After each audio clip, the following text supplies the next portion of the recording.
महाराष्ट्रामधील दलित आणि मुस्लिम बांधवांनो, भाजपपासून सावधान. कारण भाजपने राजकीय षडयंत्र रचायला सुरुवात केली आहे आणि ज्या वृत्तवाहिन्यांवरती बातम्या पाहत आहेत त्यावरून खास करून दलित आणि मुस्लिम बांधवांच्या विरोधात भाजप षडयंत्र रचत असल्याचं एकंदर दिसून येत आहे.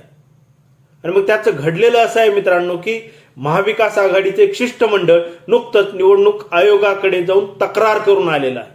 त्यानंतर त्यांनी जी प्रेस घेतली त्यामध्ये मग उद्धव ठाकरेंचे संजय राऊत, नाना पटोले काँग्रेसचे आणि शरद पवारांचे जितेंद्र आव्हाड या तिघांनी मिळून पत्रकार परिषद घेतली आणि त्या पत्रकार परिषदेमध्ये जे धक्कादायक खुलासे केलेले आहेत तर ते अचंबित करणारे आहेत.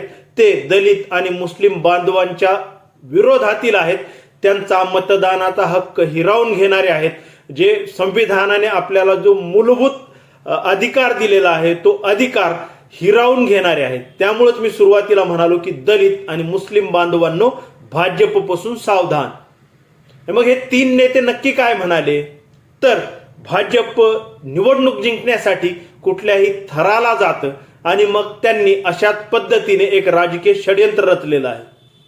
आणि हे षडयंत्र रचत असताना मग निवडणूक याद्या जे आहेत वेगवेगळ्या मतदारसंघामधील, खास करून जे भाजप लढणारे मतदारसंघ आहेत ज्यामध्ये 150 मतदारसंघांवर महाविकास आघाडीच्या नेत्यांनी संशय व्यक्त केलेला आहे. त्यामधील काहींचे तर नावं देखील घेतले, चंद्रपूर, शिर्डी वगैरे असे नावं देखील घेतलेले आहेत. 8 ते 10 नावं त्यांनी घेतले. आणि मग अशा 150 मतदारसंघामधील मग काही नावांवर टिक करण्यात आली आणि हे टिक केलेल्या एका मतदारसंघामधील नावांची संख्या ही जवळपास 10,000 इतकी आहे. आणि मग हे नावं टिक करत असताना मुस्लिम नाव दिसलं की त्याला टिक करायचं, दलित नाव दिसलं की त्याला टिक करायचं, असा तो क्रायटेरिया भाजपाई नेत्यांनी लावल्याचं महाविकास आघाडीने आरोप केलेला आहे. आणि मग अशा पद्धतीच्या एका मतदारसंघातील 10,000 नावं असे साधारण 150 मतदारसंघात त्यांनी केल्याचा संशय व्यक्त केला आहे. मग ह्या टिक करून नक्की काय केलं तर त्यांनी ते त्यांच्या वरिष्ठ पातळीवर पाठवलं. मग वरती त्यांचं IT सेल हे तगडं बसलेलं आहे, आपल्या सर्वांनाच माहिती आहे. आणि मग त्या IT सेलनी काय केलं तर हे संपूर्ण 10,000 नावं हे काढून टाकले आणि बोगस 10,000 नावं हे प्रत्येक मतदारसंघात घुसवलेले आहेत. आणि मग अशा प्रकारचा आरोप या महाविकास आघाडीतील नेत्यांनी केलेला आहे. आणि मग जेव्हा 10,000 नावं निघतात आणि 10,000 नावं नवीन येतात तेव्हा त्यांच्या नावचं बोगस मतदान देखील करून घेणार असतील. आणि मग विधानसभेला मार्जिन असं किती राहणार आहे, कारण लोकसभेला आपण पाहिलं की 48 मतांवर मुंबईतला एक निकाल लागला. 2,000, 3,000, 5,000 मध्ये अनेक निकाल लागले. आणि थेट 10,000 नावं जर उडवली जाणार असतील आणि 10,000 बोगस नावं येणार असतील तर साहजिक आहे भाजपचा विजय हा मोठा होऊ शकतो. आणि अशा पद्धतीने हे सर्व कसं करायचं याचं मुख्य सूत्रधार महाराष्ट्राचे भाजपचे प्रदेशाध्यक्ष चंद्रशेखर बावनकुळे असल्याचं देखील महाविकास आघाडीच्या नेत्यांनी सांगितलं. काही दिवसांपूर्वी नागपूरला हे सर्व कसं टिकमार्क कसे करायचे, त्याला पुढं कसं फॉरवर्ड करायचं, नावं कसे उडवायचे, त्यात बोगस नावं कसे घालायचे, तर हे सर्व आणि त्यानंतर बोगस मतदान देखील कसं करून घ्यायचं, या सर्व गोष्टींचं प्रशिक्षण काही दिवसांपूर्वीच चंद्रशेखर बावनकुळे यांच्या नेतृत्वामध्ये नागपूरला झाल्याचा आरोप देखील महाविकास आघाडीच्या नेत्यांनी केलेला आहे. आणि मग हे जर सर्व खरं असलं तर हे खूप गंभीर आहे.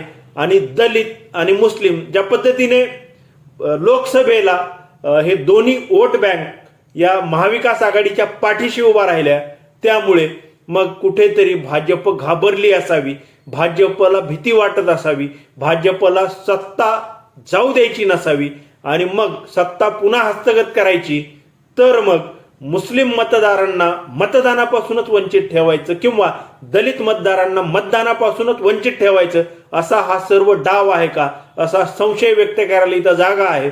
आणि हे खरं असण्याची दाट शक्यता आहे, कारण हवेत गोळीबार हे महाविकास आघाडीचे लोक करणार नाहीत.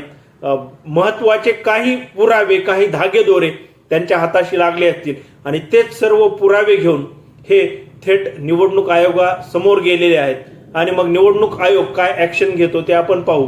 परंतु मग आता मुस्लिम बांधवांनो, दलित बांधवांनो, आता भाजपपासून सावधान राहा आणि भरभरून महाविकास आघाडीला मतदान करा. तुमचं मतदार यादीत नाव आहे का नाही ते चेक करा. नाव नसेल तर तक्रार नोंदवा. आधी कसं होतं, कुठं होतं, तुम्ही मतदान केलं त्याचे पुरावे तुमच्या तिथं जे कोणतं निवडणुकीचं कार्यालय असेल, निवडणूक अधिकारी बसलेले असतील त्यांच्याकडे द्या आणि भाजपचं हे षडयंत्र हाणून पाडा. आणि जर भाजपा असे षडयंत्र करून निवडणुका जिंकणार असेल तर याचा दुसरा अर्थ असा आहे की देशामधील लोकशाही ही खरंच धोक्यात आहे. देशामधील संविधान हे देखील धोक्यात आहे. त्यामुळे उठा, जागे व्हा, कामाला लागा आणि भाजपचं हे षडयंत्र हाणून पाडा. भाजपला सत्तेवरून खाली खेचा. माझ्या प्रिय दलित आणि मुस्लिम बांधवांनो, भाजपपासून सावधान. मित्रांनो, या सर्व माहितीविषयी तुम्हाला नक्की काय वाटतं कमेंट करून नक्की सांगा. आजच्या पुरतं एवढं थांबतो. धन्यवाद.